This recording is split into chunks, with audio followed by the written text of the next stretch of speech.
What's up, everybody? Welcome to the Wealth Game Nation. My name is Vedo, and I'm here to help you better understand the wealth game and become part of the Wealth Game Nation. If you've ever seen me before, then you will know that I've been showing my brokerage account in real time with full transparency for quite some time now.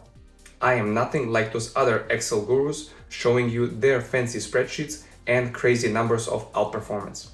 Most finance YouTube content creators out there hide their investments like a spy concealing classified information vital to national security. I am not one of them, and if you're new here, you can check out any of my past videos and you can see it for yourself. In my last portfolio update video, I reviewed the performance of my stock portfolio for the whole year of 2023, and I showed that my portfolio was up by around 55% for the 2023. The link to that video is in the description below. However, in this video, it's not about the past, it's about the future. So let's see how my strategy will change in 2024. For some context, during the whole 2023, the stock market has been going up like crazy. The S&P 500 went up by almost 25% and the Nasdaq went up by almost 55%.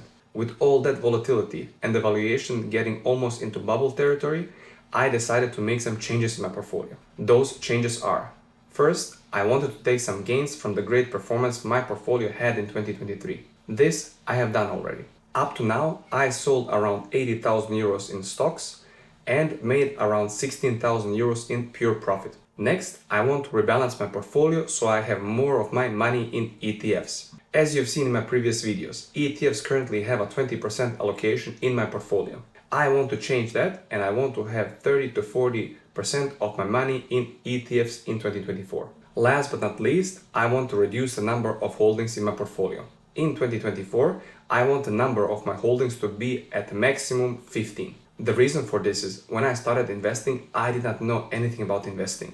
I thought that stocks are like Pokemon and I wanted to catch them all. Even though it sounds silly right now, I did not fully understand that behind every stock there is a company. If the company does well, then the stock will also do well.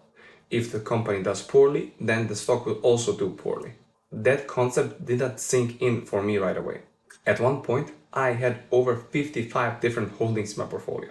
But with time, while learning how to value companies, while learning from the greatest investors of all time, I am getting more comfortable and more confident in my investing and analyzing abilities, and therefore I don't see a reason why I should over-diversify. Warren Buffett said, "Diversification is the protection against ignorance. It makes little sense if you know what you're doing." Peter Lynch, my favorite investor / comedian, in his 1989 book, One Up on Wall Street, coined the term diversification, meaning the more you diversify, the closer you will get to the benchmark. What is the point in that? If you want to be close to the benchmark, then you just go and buy the benchmark and go on with your day. So how does the rebalancing and the reduction of the number of holdings in my portfolio in reality look like? Well, in order to show you that, I will need to break out my fancy spreadsheet. Seriously, in order to show you what I'm doing, I needed the help of a little spreadsheet. But don't worry, right after we finish with my fancy spreadsheet, we will go into my brokerage account in real time and I will show you with full transparency how does my portfolio look like, what did I sell, and what are my outstanding buy orders. Here, you can see how I plan to change my portfolio. The upper table is a list of investments I have already sold. In the third column, you can see what was the price per share which I sold each investment for. In the fourth column, you can see my new price target for each of the investments. Notice that the price target is only slightly below the price I sold the investment for. However, the allocation is different.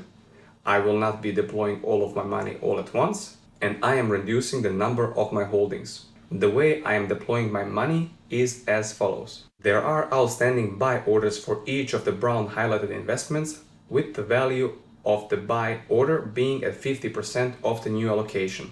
For example, Tesla's allocation is at 7,000 euros, which means I have an outstanding order to buy Tesla stock for 3,500 euros at the price of 220 euros per share. Once this order is through, I am making sure that I am not missing out on any potential upside in Tesla. Then, as time goes by, and in case Tesla dips significantly, I will still have another 3,500 euros ready for deployment. With the stock market performance of 2023, I believe there is a high chance of a correction across the whole stock market. The way I will deploy the remaining 50% or the 3,500 euros in this example of Tesla is 2 times 25%. For example, once my buy order for Tesla with 220 euros per share goes through, I will set up a new buy order of around 2,000 euros at 200 euros per share, for example. If this goes through, I will set up another buy order for the last 1,500 euros at 100 euros per share, for example. If Tesla keeps dipping, and there's always a chance of this happening, then I am out of luck because at that point I will be all out of money. Next, notice that Apple is highlighted green, which means my first order to get back into Apple has gone through. Next, notice that I will not be getting back into waste management again. I still believe that waste management is a great company to hold for the long term. However, currently it does not fit into my investment strategy. Next, in the lower table, there is a list of investments that I currently still own. Notice that there is no change to my Airbnb holding.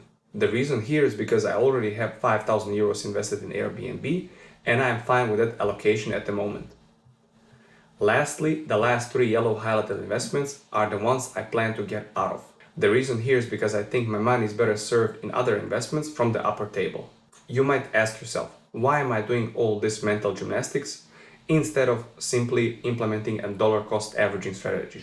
To that I say, great question, and my answer is twofold. First, in Austria, where I live, we have high transaction fees. I pay around 25 euros per transaction. For example, if I buy 1,000 euros of a certain stock, then I'm paying 2.5% in fees just to hold that stock. In my opinion, that is a very steep price to pay in transaction fees. Second, DCA is not that fun. I like mental gymnastics. Next, I thought, what are the different scenarios for the stock market in 2024? And here's what I came up with. Scenario number 1. The stock market keeps going up. The impact this would have on me is that I will not be able to re-enter the stock market and I will be left behind and I will not participate in the rally. If this really happens, then I will just have to invest my money into something else, something like meme stocks, NFTs, Beanie Babies, and Pokemon trading cards. I'm also sure my wife will have some ideas what to spend that money on. However, I believe that the likelihood of something like this happening is very low given the recent run the stock market has been on. Scenario number 2, the stock market dips a bit. The impact this would have on me is that I will re-enter the stock market with only 50% of my funds. I believe that the likelihood of something like this happening is medium at best. Scenario number 3, the stock market dips significantly multiple times. The impact this would have on me is that I will fully re-enter the stock market. I believe that the likelihood of something like this happening is high because we know that the stock market does not go up and to the right in a straight line. Now, let's take a closer look at my stock portfolio in real time, as well as my recent sells and my outstanding buy orders. As you can see, this is my brokerage account. I currently have around 26,800 euros in stock value, and that money is split into 7 individual companies and 1 ETF. If we scroll down and order it by performance since purchase, we can see that I am invested in Canadian Pacific. Then there's Apple. This is the green highlighted item from the Excel list, which is my recent buy after I have sold out of many of my stocks. Then there's Home Depot, Airbnb, Autodesk, Alibaba, Nasdaq Next Generation ETF, and PayPal. In total, I am down by 3,600 euros on the holdings currently in my portfolio. If we go to securities order and scroll down to my recent activity, we can see that I started selling my stocks on December 20th and I've sold Nvidia, Meta, Apple, Microsoft, Waste Management, Tesla, Semiconductor ETF, Amazon, Salesforce, Nasdaq 100, Alphabet, and S&P 500 healthcare sector. Then, as you can see, here's my newest buy, re-entry into Apple with 50% of my allocation. And then if we scroll back up, we can see those are my outstanding orders. So we can see that I have an outstanding order for Nvidia at 440 euros, Meta at 315 euros, Microsoft at 335 euros, and so on. I have outstanding orders on Amazon, Salesforce, Alphabet, Tesla, Alibaba, PayPal, Canadian Pacific, S&P 500 healthcare sector, Nasdaq 100, and Semiconductor ETF. Those are all my outstanding buy orders. So there you have it. That was an unfiltered view of my stock portfolio and my investing plan for 2024. If you find value in this video and if you want to find out how my portfolio will change in 2024, then please hit that like button, subscribe to the channel, and let me know down in the comment section below what you think about my investing plan for 2024. Thank you so much for watching. I hope you enjoyed it, and I'll see you in my next video.